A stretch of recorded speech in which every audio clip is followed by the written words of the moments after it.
लेकर यहाँ सुगबुगाहट हो रही है कि कॉरिडोर बनना चाहिए या नहीं बनना चाहिए। इस संदर्भ में हमारे साथ गोस्वामी समाज से गोसाई जी हैं। आइए उनसे पूछते हैं कि यहाँ जो व्यवस्थाएं हैं वो अब किस तरीके की हैं और इनको कैसे बेहतर बना सकते हैं। कॉरिडोर बनाने से क्या नुकसान होगा और क्या फ़ायदे होंगे। गोसाई जी नमस्कार।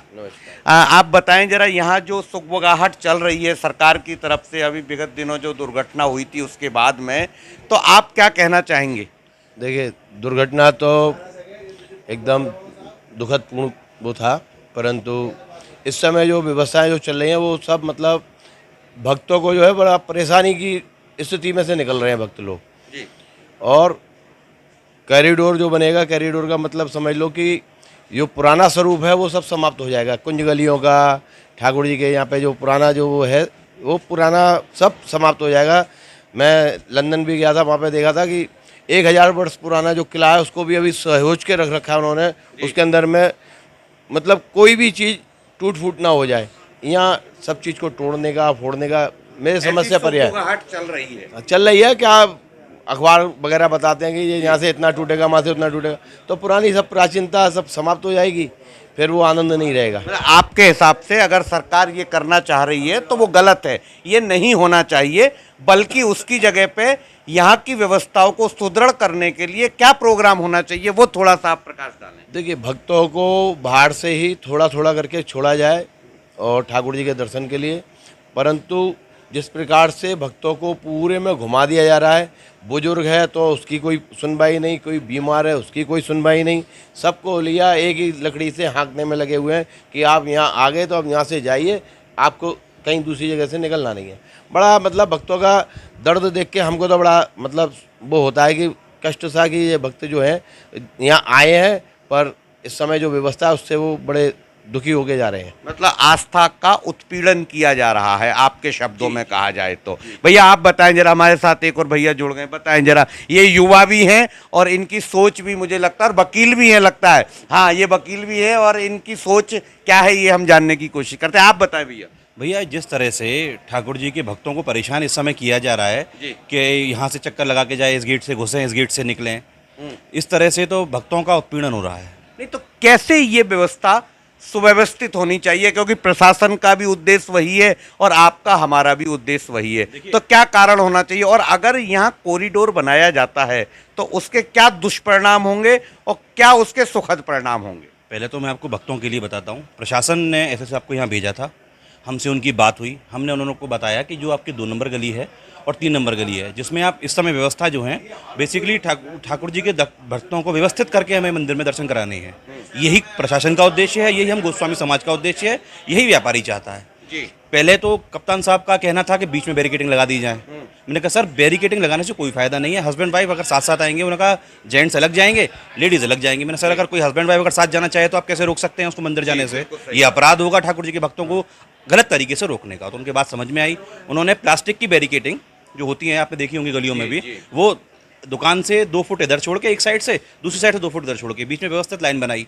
अब स्थिति ऐसी है कि गलियों में से लिमिटेड लोगों को छोड़ा जा रहा है, दर्शन हो रहे हैं लोगों को, नंगे पैर आते हैं। ठाकुर जी में आस्था रखने वाले व्यक्ति नंगे पैर भी आएगा, दंडोती देता हुआ भी आएगा। लेकिन कहीं ना कहीं जो लोकल या स्थानीय बंदे हैं, स्थानीय लोग हैं, उनको तो बहुत सब परेशानी का, मैं जैसा देख पा रहा हूँ, बहुत परेशानी का सामना करना पड़ रहा है। आप क्या कहेंगे। बिल्कुल ठीक कह रहे हैं आप, लोकल लोगों को परेशानी हो रही है। उसके लिए एसएसपी साहब ने बोला था हमसे कि कार्ड बना दिए जाएंगे, जो आज तक नहीं बने। किस कारण से नहीं बने वो कप्तान साहब जाने, हमारी नॉलेज में नहीं है ना। हम एसएसपी साहब के कहने के बाद चौकी पे भी पूछने गए थे कि भैया कार्ड बनाने की क्या व्यवस्था है, वहाँ भी कोई हमको संतोषजनक जवाब नहीं दिया गया। हो सकता है वर्कलोड हो, इस वजह से उन्होंने कह दिया हो कि भैया अभी नहीं कर पाएंगे। आपके हिसाब से कॉरिडोर बनना चाहिए या नहीं बनना चाहिए। भैया, कॉरिडोर तो किसी भी हाल में नहीं बनना चाहिए। 2 कारण है। क्यों।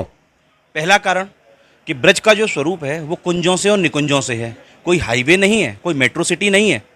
अत्याधुनिक करने के लिए आप पुरानी संस्कृति को खत्म कर देंगे तो ये मैं समझता हूँ कोई सॉल्यूशन नहीं है। भक्त भी ठाकुर जी के कुंजों को, निकुंजों के दर्शन करने के लिए आते हैं, ठाकुर जी की लीला स्थलियों को देखने के लिए आते हैं, उन गलियों को देखने के लिए आते हैं जहाँ गोपियाँ ठाकुर जी के पीछे पीछे भागी हैं, ठाकुर जी माखन चुरा के आगे आगे भागे हैं, गोपियाँ पीछे पीछे भागी हैं। उन छोटी छोटी गलियों को तोड़ के आप अत्याधुनिकरण करना चाहते हैं, बड़ा बड़ा कॉरिडोर बनाना चाहते हैं, उसका समस्या का समाधान कोई भी नहीं है। दूसरी बात मैं आपको बताता हूँ, दूसरा दुष्परिणाम बताता हूँ।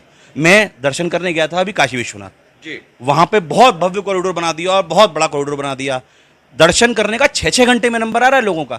दर्शन आप वहाँ भी लाइन से ही करा रहे हैं, जब लाइन ही ऑप्शन है। आपका कहना ये, कप्तान साहब ने भी कहा था कि व्यवस्थित करके लोगों को भेज के ही आप दर्शन करा सकते हैं। तो भैया जब लाइन ही ऑप्शन है तो आपको अननेसेसरी तोड़ फोड़ करने का और चौड़ीकरण करने का क्या आवश्यकता है? ये बात हमारे समझ में नहीं बैठ रही है। देखिए, बहुत अच्छी बात कही है भैया ने। क्या नाम है आपका? मेरा नाम हिमांशु गोस्वामी है। हिमांशु जी, बहुत अच्छे। गुसाई जी भी कुछ कहना चाह रहे हैं, शायद कुछ सोच लिया है, और बताएं कुछ कहना चाहते हैं। भैया सीधी सीधी है, ठाकुर जी के भक्त ठाकुर जी के दर्शन पाएँ, ठाकुर जी के पास रहें। दूर हो गए तो दर्शन का कोई लाभ नहीं है। आधुनिकीकरण जितना करेंगे, जितनी ज़्यादा यहाँ पे भक्त लोग और ज़्यादा बढ़ेंगे। अच्छा, कॉरिडोर बनता है तो क्या व्यापारियों का भी हित इसमें खराब होगा?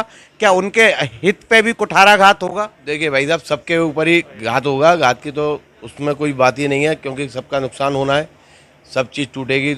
परंतु पुराना स्वरूप जो है वो सब में ज़्यादा महत्वपूर्ण है। वो पुराना स्वरूप समाप्त हो जाएगा और कुछ नहीं है। मैंने सुना है यहाँ पास में फलारी बाबा का भी आश्रम और मंदिर है, और वो कहीं ना कहीं बिहारी जी से पुराना है। तो अगर कॉरिडोर बनता है तो क्या उस मंदिर पे भी आँच आएगी?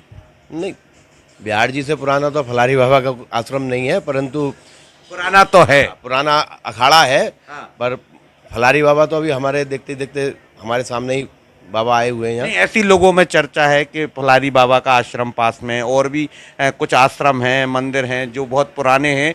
तो अगर कॉरिडोर बना तो उनमें भी तोड़फोड़ की जाएगी। और चूंकि हिंदूवादी सरकार है, मंदिरों को किस तरीके से तोड़ेंगे, ये एक प्रश्न चिन्ह लगाता है।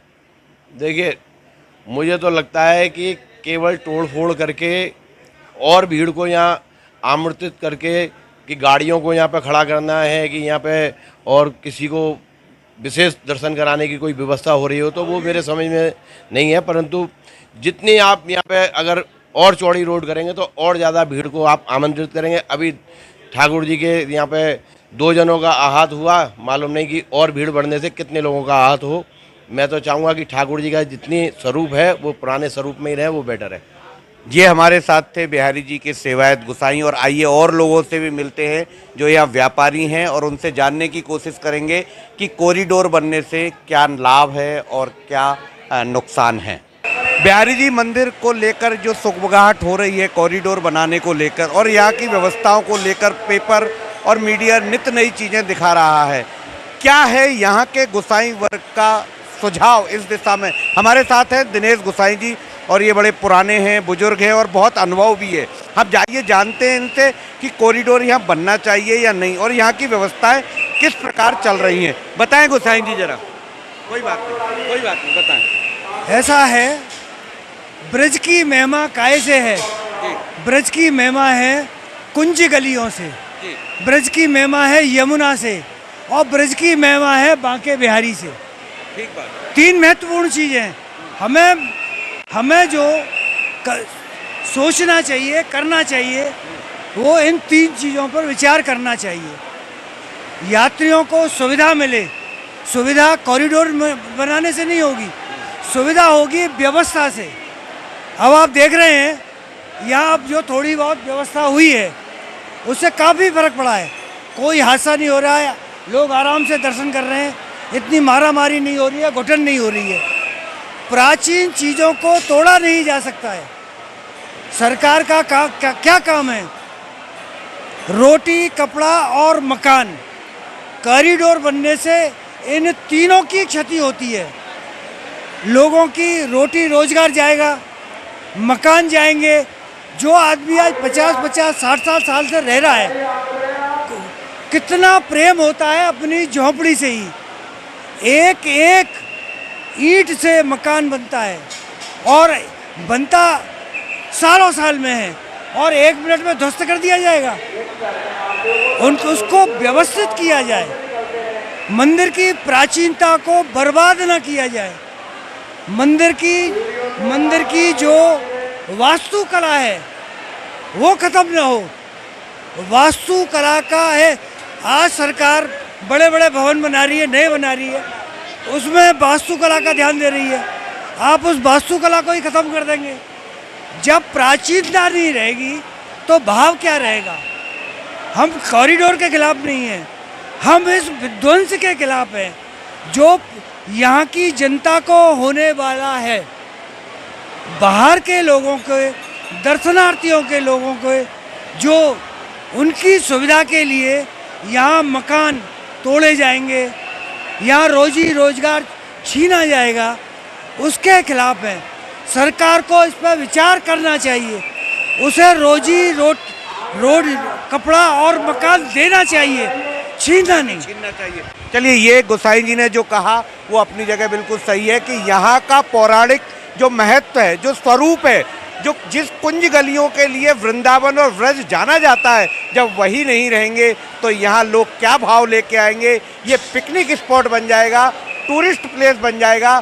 तो सरकार से ये निवेदन है इनका कि कॉरिडोर नहीं बनना चाहिए। इसका जो स्वरूप है वो जैसा का तैसा रहे, पर हाँ, जो व्यवस्थाएं हैं वो सुदृढ़ की जाए, जैसी कि आज चल रही हैं। वृंदावन से न्याय टीवी के लिए योगेश शर्मा।